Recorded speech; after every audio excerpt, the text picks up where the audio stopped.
Hey, my little angels, come on in, come in. I'm so happy that you're here today.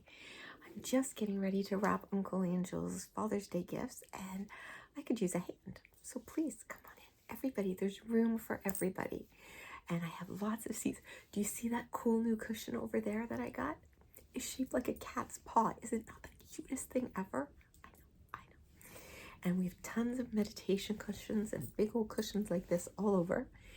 And the two hammocks, they fit 3 comfortably, 4 if you're friendly. And the big rocking chair over there fits 2. And I've got space on either side of me on the couch, so come on in. Be comfortable. And we do have some beverages. I've got chilled beverages over here. And on tap today are root beer floats. It just felt nostalgic, you know? And over here, we have some hot beverages. And I decided, even though it's summer and it's hot, I made hot apple cider with star anise and cardamom and cinnamon. Oh, it's so good. And there's just, if you're of age, there's a wee bit of rum over there to add to it too. Help yourselves, guys, please. My home is your home. And I see we have some new little angels. Hi. Hi, my new little angels. I'm so happy that you're here. If you like it, you can give it a thumbs up. You can share it. Sharing is caring. You can comment if you're comfortable. Not everyone's comfortable. If you silently watch, that's okay. I'm just happy that you're here. But if you feel like commenting, please do. We love the comments here. We love interacting with each other. I love interacting with you. I love knowing what you all think. I love your video suggestions, everything. And when we connect like that and interact, we take this great big world and make it smaller. And that's such a good thing. And please hit that subscribe button below. I'd really appreciate it. And hello, my returning little angels. Hi, guys. I see you. I'm so grateful to you. Thank you for always coming back and always being so supportive. And those of you that are comfortable, please keep those comments coming. Thank you so much. So I thought we'd have a little chat about Father's Day. For Mother's Day, this past one, I told you guys all about my mom. So I thought while I wrapped Uncle Angel's gifts, I could tell you about my dad. So my dad was raised in a house that wasn't overly demonstrative.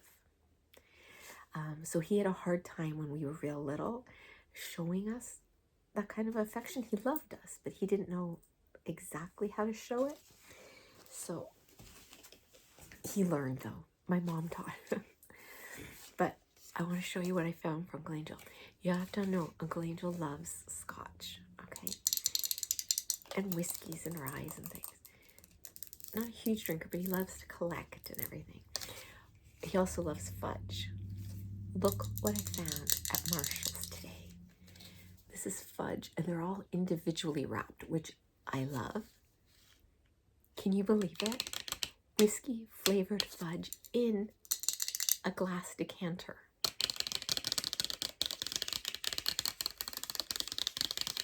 Great sounds, eh? I thought this was just fabulous, and I think this was $14.99.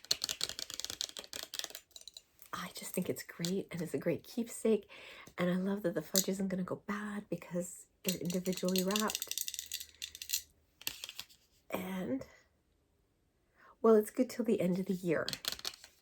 They're not going to last till the end of the year. Because if nothing else, I'm going to chop them up and put them in cookies.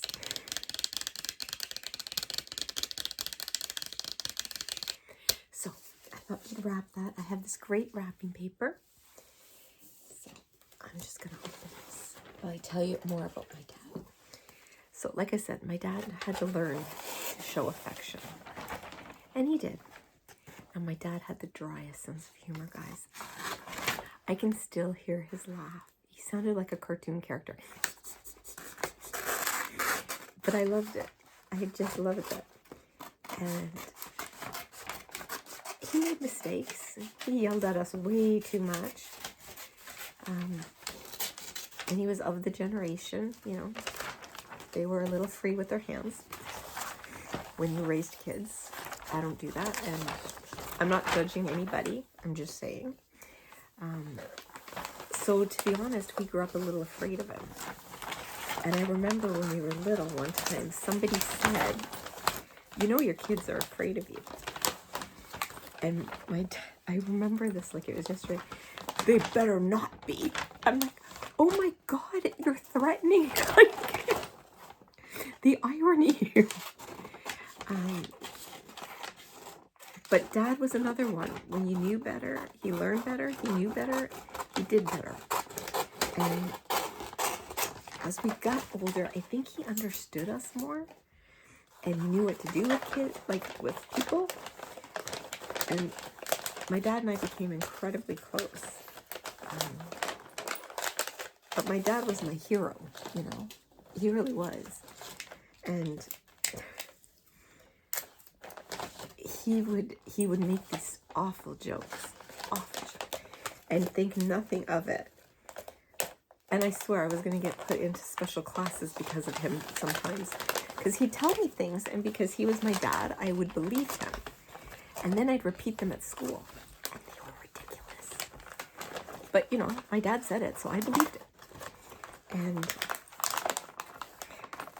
But that was him. He thought it was the funniest thing on earth. And he'd do this to me all the time. So one time, I got even. And nobody laughed harder than he did when he found out. So my father was also the nosiest person you've ever met. My parents had lived in an apartment, and they had the lobby channel, channel 59, and they could watch the people coming in and out of the lobby. It was supposed to be a security feature. Not my dad. He would make up stories about the people. He'd spy on people. You know, if he saw someone doing something, I don't know, scratching their butt, he'd go on the intercom, I can see you. And they wouldn't know who it was. And I'm like, you're terrible. And so anyway, nosy. So at the time, I was working in a bankruptcy office. And my mom knew what was going on. So she said, are you okay? And she said to my dad, I think there's something wrong with Kim. She seems really upset about something. And so he said, did something happen at work? Because he knew I worked with a jerk. My boss was a horrible person. And I said, well, kind of. I said, I didn't know what I would do if somebody I knew came in and declared. He goes, who? Who was it? I said, I can't tell you because you work with them. And then I just said, Dad, I can't tell you. Oh my gosh, guys, it went on for a week. He'd come in, he'd go, it was so-and-so because he brought his lunch today and usually he buys it. I'm like, no, it wasn't. The next day it would be, it's so-and-so, isn't it? Isn't it? We're asking for overtime. I said, I can't tell you. Finally, after a week of him driving me crazy with the questions, I said to him, it's nobody. I made the whole thing up. Do you know that man had the nerve to look at me and say, why would you do that? The amount of times that man got me, that was my one and only time of getting even. And when I had my license, I got my license later, and I really, he's so fun. I wanted to drive the car, but he was one that would say, I only have one vehicle. I have 3 kids. 4 actually. He has 4 kids, but 3 were living at home. He said, so I can't afford to lose my car, and I can't afford like to have one of you driving it and not the others. So nobody drives my car. And this drove me crazy, absolutely crazy. So this is all wrapped. And I have this little tape measure, and it's a Stanley tape measure because my husband's father was named Stanley. So I think he'll like that. So he got a new car, and he and his friends were talking about license plates and what they end up spelling. and his ended in KND, which was kind of close to our last name. And I said, "Are you kidding me? That's not what it stands for. It stands for Kim Never Drives." I turned around and we thought he had fallen. So we all went around. He was laughing so hard. He was practically on his knees. And from that day forward, the car was known as the KND. Kim Never Drives. Anyways, my dad was also here when I started having my pregnancy losses. My husband would travel and my dad would stay here. And my mom, I always said my mom was a little psychic. And when I had my ectopic, the first pregnancy was a ruptured ectopic. And I was fairly far along for an ectopic pregnancy. He stayed over. So I got up in the middle of the night, and I've told this story before, and I ran a bath, and the whole room just went, whoo. And I thought, if I get in that tub, I'm not getting out. So I emptied the tub. And by now I'm on my hands and knees. The pain is so bad. So I said, "Dad," because he was down the hall, just like that. "What?" "I need help." And he goes, "Okay, I'm coming." I said, no, wait till I get in the room. So I'm literally on my hands and knees. He's like, no, I'll come now. "No, I'm naked." So he's like, "Oh God, no." So I got something on. So he comes in. I go, "I don't know, maybe it's a bladder infection." I knew there was something terribly wrong, but I didn't want to admit it. So he was supposed to call the doctor for me. I never told anybody this while he was alive. His hand shook so bad, I had to make the phone call. So he drove me to the hospital, and he stayed with me through the whole thing. He had to call my husband and tell him that we had lost the baby and that it was an ectopic, and I had already was bleeding internally, and I had to go into emergency surgery. And then he had to get my mom and everything. So we became super close, like super, super close after that. You know, that shared experience. And when my husband would travel, Dad was retired. So he's like, "Let me drive you to work," or "Let me pick you up." Or I'm like, I'm not saying no. I had an hour and a half bus ride. Yeah, fine. And he would stop if he would, because when I worked at the clinic, 2 nights a week, I'd have to work the late shift. So he would take me to work around 1 o'clock, but we'd always leave at 12. So he could stop and get a hot dog from the street vendors. So when he gets sick, I remember my husband saying to someone, "I don't know anyone as close to their dad as Kim is." But the thing is, we were able to talk. You know, he could tell me anything, I could tell him anything. And oh my gosh, the laughs we had, you know. And like, my father was the type of guy, when I was young, you couldn't say period at the end of the sentence that the man didn't get embarrassed and run out of the room. Well, when I worked at a sexual health clinic, my topics started getting graphic. And I remember we were having this one discussion, and he's like, "You know, I've gotten pretty good. A year ago, I would have driven off the side of the road by now." I'm like, "There you go, Dad." But yeah, you know, and he worked his jobs, and, you know, I remember his work went on strike, and they were on strike for a very, very long time. And it was kind of a violent strike too. Like, people were getting hurt that were trying to cross the lines and stuff. And it was coming up to Christmas time, and he took a job. If you live in Toronto, you know where the old Eden Center was, downtown. He took a job in the middle of a blizzard, counting the people going in and out of Eden's. Yeah, that was my dad.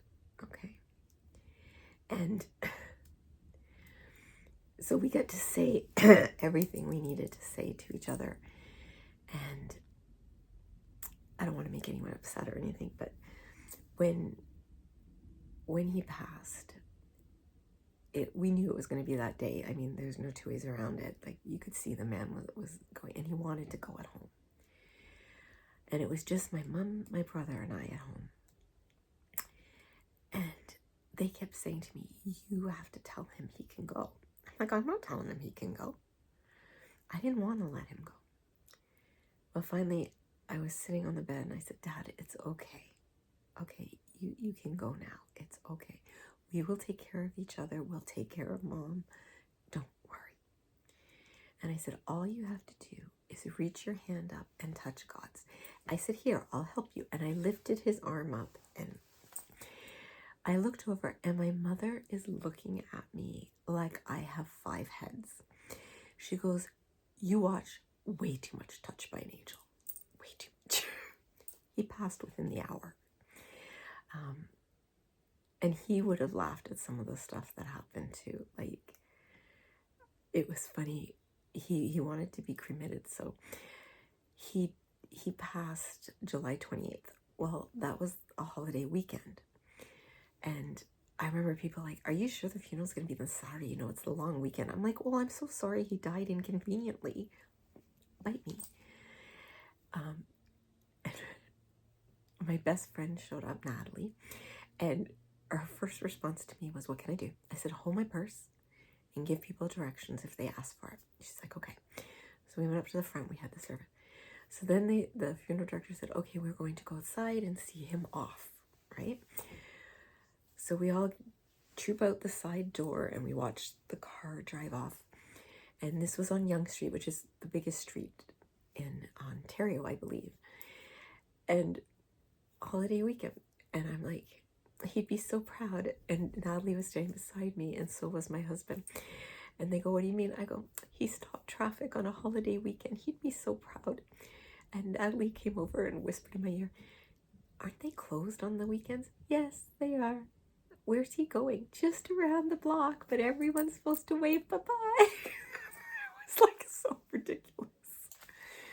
And we used to say, like, he loved a practical joke. Nobody loved a joke better than my dad. This is kind of dark humor. So if you don't appreciate dark humor, you might want to pause it or fast forward.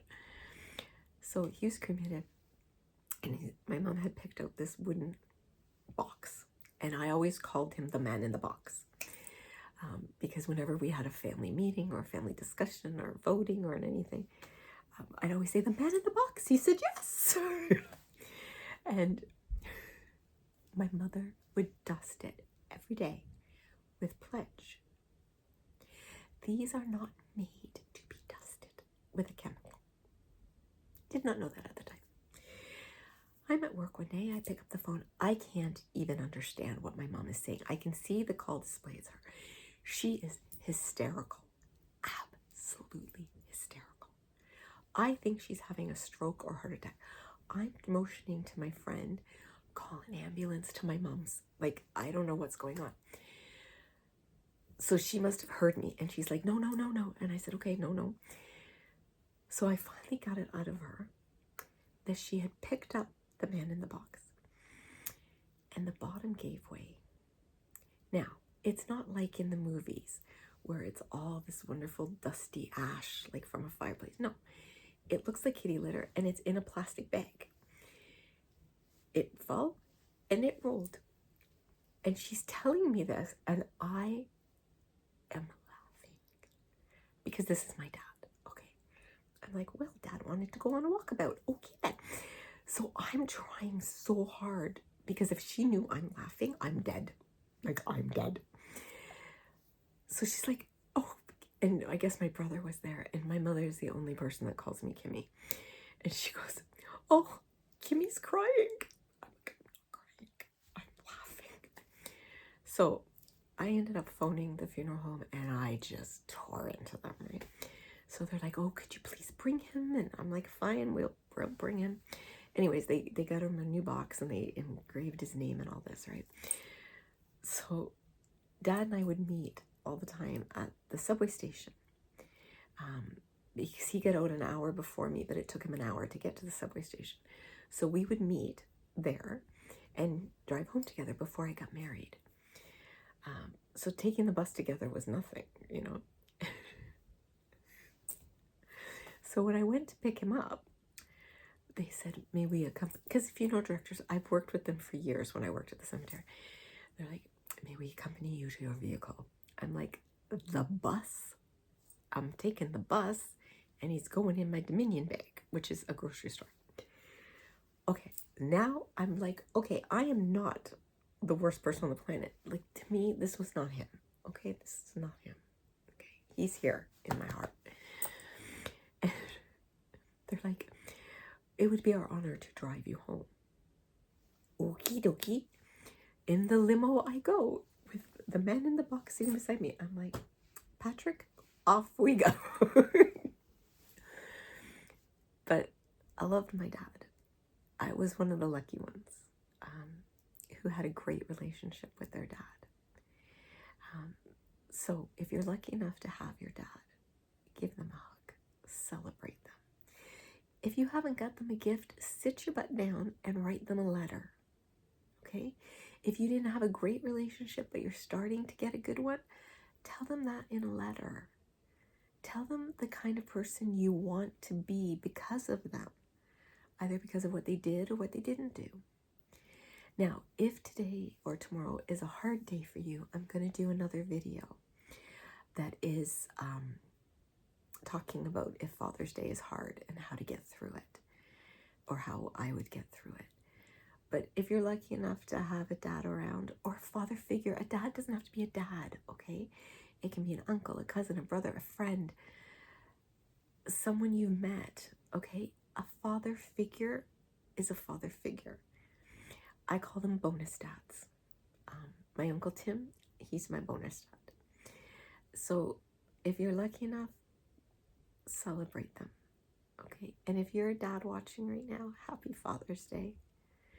And everybody, I love you, I value you, I honor you, and I'm so very, very glad that each and every one of you was born.